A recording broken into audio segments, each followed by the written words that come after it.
በየቀኑ ጧት ከእንቅልፍ ስትነቃ ሳታውቀው ድህነትን እየመረጥክ ነው። አዎ በትክክል ሰምተሃል። ችግሩ ገቢህ ማነሱ አይደለም፣ ያደግክበት ማህበረሰብም አይደለም። ብዙ ገንዘብ ባገኘህ ቁጥር ሀብታም ትሆናለህ የሚለው ዓለምን ያሳሳተ ትልቁ ውሸት ነው። እውነታው ይህ ነው። አንተን ድሃ እያደረገ ያለው የምታገኘው የገንዘብ መጠን ሳይሆን በየቀኑ በንቃተ ህሊና እየተመራህ የምትደጋግማቸው ጥቃቅን ልምዶች ናቸው። ዛሬ ሚሊዮነር ብትሆን እንኳን እነዚህን ልምዶች ካሉ ነገ ወደ ዜሮ መመለስህ አይቀርም። በዚህ ቪዲዮ ሳታውቀው አሁን ያለህበትን የፋይናንስ እስር ቤት የገነቡትን 5 የዕለት ተዕለት ልምዶች ያጋልጣለሁ። እነዚህን ልምዶች ዛሬውኑ ካቆምኩ በ12 ወራት ውስጥ የፋይናንስ ህይወት 180 ዲግሪ ይቀየራል።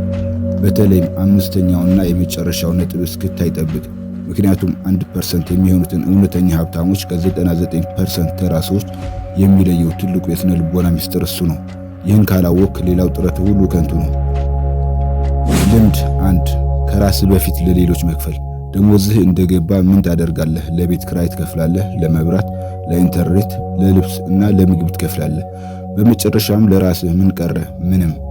ይህ የድህነት ቀመር ነው። ይህን የምታደርግበት ስነ ልቦናዊ ምክንያት ምንድን ነው? ራስህን በበቂ ሁኔታ ስለማታከብር ነው። የሌሎችን ሰዎች ኩባንያ ለማሳደግ እና እነሱን ሀብታም ለማድረግ እየሰራህ የራስህን የወደፊት ህይወት ግን ረስተኸዋል። መፍትሄው ለራስህ ቀድመህ ክፈል የሚለው የማይነቃነቅ ህግ ነው። ገቢ ሲመጣ ወጪህ ከማሰብህ በፊት ቢያንስ 10% ወደ ኢንቨስትመንት ወይም ቁጠባ ሂሳብህ ቀድመህ አስገባ። ራስህን እንደ ትልቅ ባለ ዕዳ ቁጠር። ልምድ 2 ሀብታም ለመምሰል መሞከር። በተለይ በውጭ ሀገር ላለህ ይህ ትልቅ ወጥመድ ነው። እከሌ ምን ይለኛል በሚል ፍርሃት በውስጥህ ያለውን የባዶነት ስሜት ለመሙላት የማትፈልገውን ዕቃ በሌለህ ገንዘብ ትገዛለህ። ይህ የውሸት ማንነት ማካካሻ ነው። ድሃ አእምሮ ያለው ሰው ሀብታም መስሎ ለመታየት ሲል ዕዳ ውስጥ ይገባል። እውነተኛ ሀብታሞች ግን ሀብታም መሆናቸው ለሌሎች ማረጋገጥ አይፈልጉም። ሀብታም ማለት የምታየው ውድ ሰዓት ሳይሆን ያላጣኸውን እና ኢንቨስት ያደረከው ገንዘብ ነው።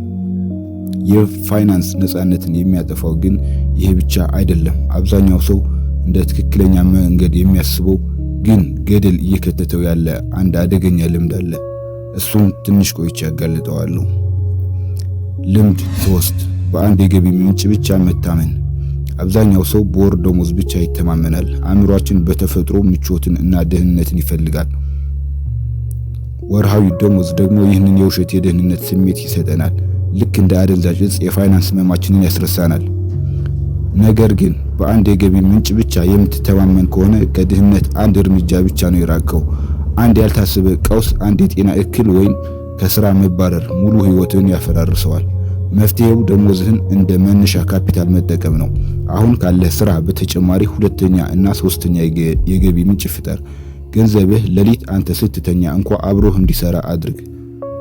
ልምድ 4 የጊዜያዊ እርካታ አባዜ። ስትጨነቅ፣ ስትደክም ወይም ስሜት ሲጎዳ ኦንላይን ገብተህ አላስፈላጊ ዕቃ ትገዛለህ። ይህ ለምን ይሆናል? አእምሯችን ፈጣን ሽልማት ይፈልጋል። ገንዘብ ስናወጣ ዶፓሚን የተባለ የደስታ ሆርሞን ለጊዜው ይለቀቃል።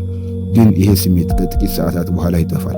ዕዳውና የገንዘብ እጥረቱ ግን አብሮህ ይኖራል። ሀብት መገንባት ስሜታዊ ብስለትን ይጠይቃል።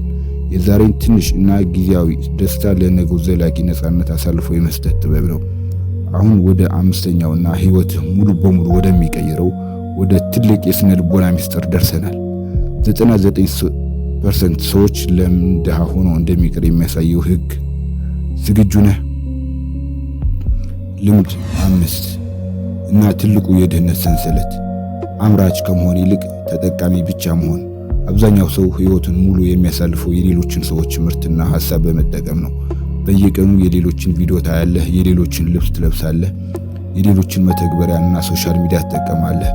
ዓለም የተከፋፈለችው በሁለት ነው፣ አምራቾች እና ተጠቃሚዎች። የኢኮኖሚው ትልቅ ህግ ደግሞ ይህ ነው። ገንዘብ ሁልጊዜ ከተጠቃሚው ኪስ ወጥቶ ወደ አምራች የባንክ ሂሳብ ይፈሳል።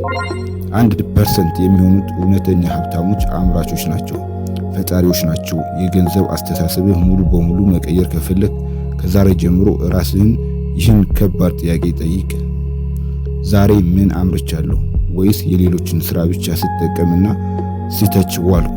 አእምሮህን ከተጠቃሚነት ወደ አምራችነት ስትቀይረው ገንዘብ አንተን መከተል ይጀምራል። ጠቃሚ መረጃ ማምረት፣ አገልግሎት መፍጠር ወይም የሌሎችን ችግር የሚፈታ እሴት ማቅረብ ጀምር። ይህ ወደ ታላቅነት የሚወስደው ብቸኛው ሚስጥር ነው። አሁን እውነቱን አውቀሃል። ምርጫው በእጅህ ላይ ነው። በግልጽ እንነጋገር። ከእነዚህ 5 ልምዶች ውስጥ የአንተን የፋይናንስ እድገት እስካሁን ወደ ኋላ የጎተተው የቱ ነው? ከታች ኮሜንት ላይ ጻፍልኝ። እያንዳንዱን ኮሜንት አነባለሁ፣ እመልሳለሁ። ይህ ቪዲዮ አዲስ እይታ ከፈጠረልህ አሁን ላይክ አድርግ። የገንዘብ አስተሳሰብህን ለመቀየር፣ የሀብት ስነ ልቦናን ለመማርና ከ99% ተራ ሰዎች ተርታ ለመውጣት የሰብስክራይብ ቁልፉን ተጭነህ የታላቅነት ቤተሰብ ሁን። በቀጣይ ቪዲዮ የተሻለ አእምሮ ይዘን እስከምንገናኝ ታላቅነትን ምረጥ።